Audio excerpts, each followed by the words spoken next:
इधर भारत सरकार की महत्वाकांक्षी योजना प्रधानमंत्री सड़क योजना के तहत 2019 में करोड़ों रुपए खर्च कर चतरा के धोई नदी पर एक पुल निर्माण का कार्य प्रारंभ किया गया था।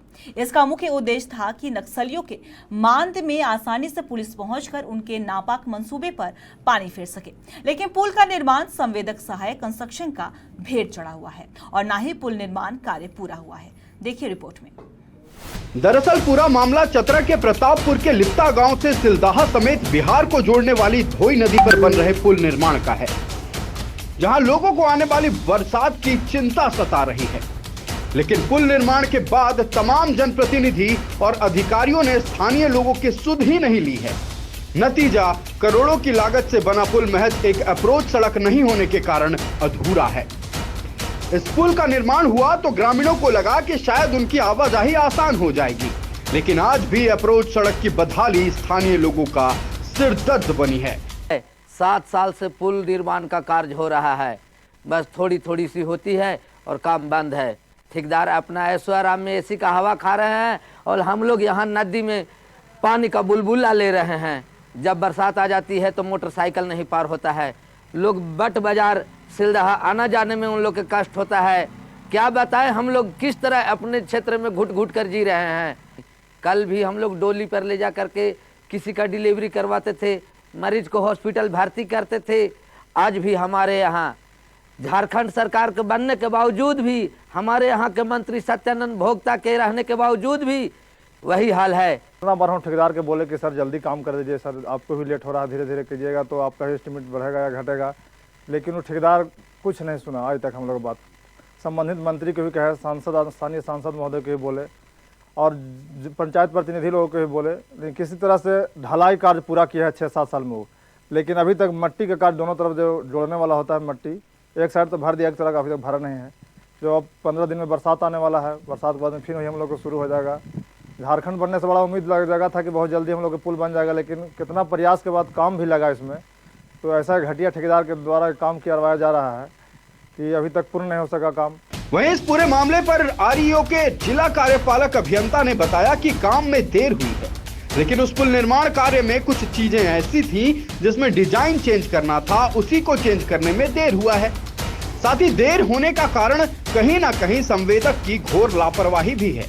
देर हुई है, कुछ डिजाइन का भी चेंज करने का बात था, वहाँ के जो स्टाटा था जो चेक किया गया तो वो जो पहले से डिज़ाइन था उसमें कुछ चेंज करने की ज़रूरत पेश आई, तो वो चेंज किया गया। उसके बाद उस वजह से कुछ तो देर हुई और कुछ जो है संवेदक की लापरवाही भी हो रही है, इसमें कोई दो राय नहीं है। हम लोगों ने कई नोटिसेज उनको दिया है पेपर के माध्यम से।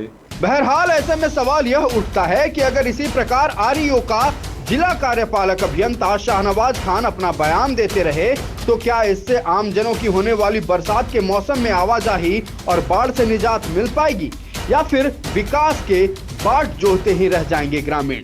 चतरा से लाइव 7 के लिए संजय की रिपोर्ट। तो ये तस्वीरें आपने चतरा से देखी और इसी पर तमाम जानकारी के लिए हमारे संवाददाता संजय हमारे साथ जुड़े हुए हैं। संजय, एक तरफ हम एक्सप्रेसवे की बात करते हैं, लेकिन अगर हम धरातल की सच्चाई की बात करें तो हम काफी अचंभित होते हैं। एक पुल निर्माण कार्य प्रारंभ किया गया था, लेकिन ये तो पूरा ही नहीं हुआ। तो फिलहाल क्या कुछ जानकारी है आपके पास? अंकिता, मैं बता दूं कि प्रतापपुर जो क्षेत्र पड़ता है वो नक्सली प्रभावित क्षेत्र है और यहाँ काम करना थोड़ा मुश्किल तो होता है, लेकिन जिस परिस्थिति अभी इस तरह का कि चतरा एसपी के द्वारा यहाँ नक्सली को कहा जा सकता है कि पूरी तरह से समाप्त कर दिया गया है, लेकिन छोटे मोटे जो अपराध किस्म के जो लोग हैं वो नक्सली के नाम पर इधर लेवी मांगते हैं, लेकिन जो है और उसके बाद कोई छोटा मोटा क्राइम करके लोगों के बीच में दहशत भी फैलाते हैं। लेकिन यहाँ जो ये पुल निर्माण जो हो रहा है वो लिप्ता गांव में हो रहा है और इसके निर्माण नहीं होने से यहाँ के लोगों को काफी दिक्कत का सामना करना पड़ रहा है, क्योंकि अब आने वाला कुछ ही दिनों में बरसात आने वाला है और अभी तक पुल का निर्माण नहीं हो पाया, ना सड़क वहाँ है वो बन पाया है। तो जो ग्रामीण जो है उसी नदी के सहारे जो है किसी की अगर तबीयत खराब होती है तो उसी जो सड़क है उस सड़क के किनारे से उनको आना पड़ेगा, तो काफी दिक्कत का सामना करने, क्योंकि बरसात के दिनों में नदी में पूरी तरह से पानी आ जाता है और पानी आ जाने के बाद जो है गाँव पूरा टापुल में तब्दील होता है। लेकिन संवेदक जो काम लिए हुए हैं वो सहायक कंस्ट्रक्शन के द्वारा विभाग के अधिकारी भी बताया कि कई बार हमने उन्हें पत्र भी लिखा, लेकिन उन पर कोई सुनवाई नहीं हो रही, ना कोई कार्रवाई हो रही है। लेकिन विभाग को ये कहना चाहिए कि विभाग जांच करके और जो सहायक कंस्ट्रक्शन के जो संवेदक हैं उनको ब्लैक लिस्ट कर देना चाहिए, क्योंकि जब आप समय पर काम ही नहीं कीजिएगा तो फिर काम मिलने से क्या फायदा होगा। जब लोगों को जब दिक्कत का सामना करना पड़ेगा तो आप ऐसा काम लेकर के क्या कीजिएगा। संजय, इस पूरे मामले को लेकर जनप्रतिनिधियों का क्या कहना रहता है? जिस तरीके से हम देख पा रहे थे कि ग्रामीण काफी परेशान है, जिस तरीके से आपने बताया कि बरसात के मौसम में काफी उनको परेशानियों का सामना करना पड़ता है, तो ऐसे में जब ग्रामीण अपनी समस्याओं को लेकर जाते हैं तो जनप्रतिनिधियों का रवैया किस तरीके का रहता है? देखिए, यहाँ पे मंत्री, श्रम मंत्री हैं सत्यानंद भोक्ता अपने मस्त हैं, और यहाँ संवेदक यहाँ ग्रामीण है पूरी तरह से पस्त।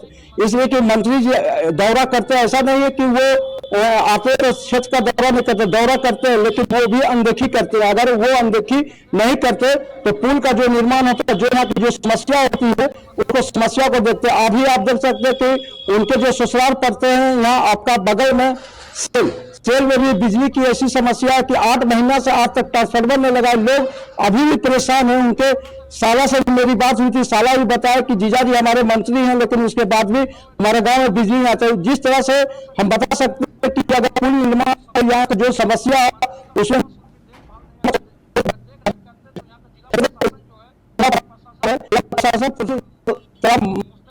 मुस्तैद होता है, लेकिन जिला प्रशासन क्षेत्र का वो दिखाई नहीं देता। उनको सिर्फ जो उनके कार्यकर्ता है उनकी कार्यकर्ता की समस्या उनको सिर्फ दिखाई देता है, उसके अलावा ग्रामीण की कोई समस्या नहीं दिखाई देता। और ग्रामीण जो है 2-4 होना पड़ता है, क्योंकि अगर आप किसी मंत्री के पास जा रहे समस्या बता रहे, किसी नेता के पास जा रहे समस्या बता रहे हैं, और उसके बाद भी अगर समस्या का नहीं समाप्त हो पाता है तो इससे बड़ी बात क्या हो सकती है अंकिता? संजय, एक सवाल और यहाँ पे खड़ा होता है कि जब संबंधित विभाग के अधिकारी वहां पे पहुंचते हैं, और अगर पहुंचते भी हैं तो काम अधर पर क्यों लटका हुआ है? जिस तरीके से हम बोल रहे 4 साल हो चुके हैं, 4 करोड़ की लागत से बनने वाला ये पुल है, तो आखिर निर्माण कार्य अधर पे क्यों लटका हुआ है? जिनका नाम है सत्यानंद भोक्ता, वो सत्यानंद भोक्ता जो बोलते हैं अधिकारी वही काम करते हैं। अधिकारी सिर्फ अपने नाम का सिर्फ अधिकारी रह गए हैं। अभी जो मंत्री का जो वर्चस्व है इस चतरा जिला में वो किसी का नहीं है। मंत्री का जो आदेश होता है उसी काम को यहाँ के अधिकारी करते हैं, चाहे जो भी अधिकारी हो।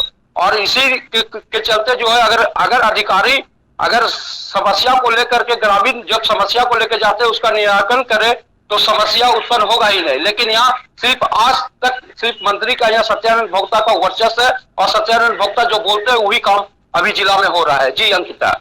जी संजय, आपका बहुत बहुत शुक्रिया तमाम जानकारी के लिए। आप बने रहिए खबर पे, हम आपसे लगातार अपडेट लेते रहेंगे। तो ये थे हमारे साथ हमारे संवाददाता संजय, जिन्होंने आप तक चतरा के तस्वीरों को और अच्छे तरीके से बयां किया, वहां की तस्वीरों को अच्छे तरीके से बताया। तो जिस तरीके से आप देख पा रहे कि भारत सरकार की महत्वाकांक्षी योजना प्रधानमंत्री सड़क योजना के तहत 2019 में करोड़ों रुपए खर्च कर चतरा के धोई नदी पर एक पुल निर्माण का कार्य प्रारंभ किया गया था। लेकिन इसका मुख्य उद्देश्य था कि नक्सलियों के मांद में आसानी से पुलिस पहुंचकर उनके नापाक मंसूबे पर पानी फेर सके।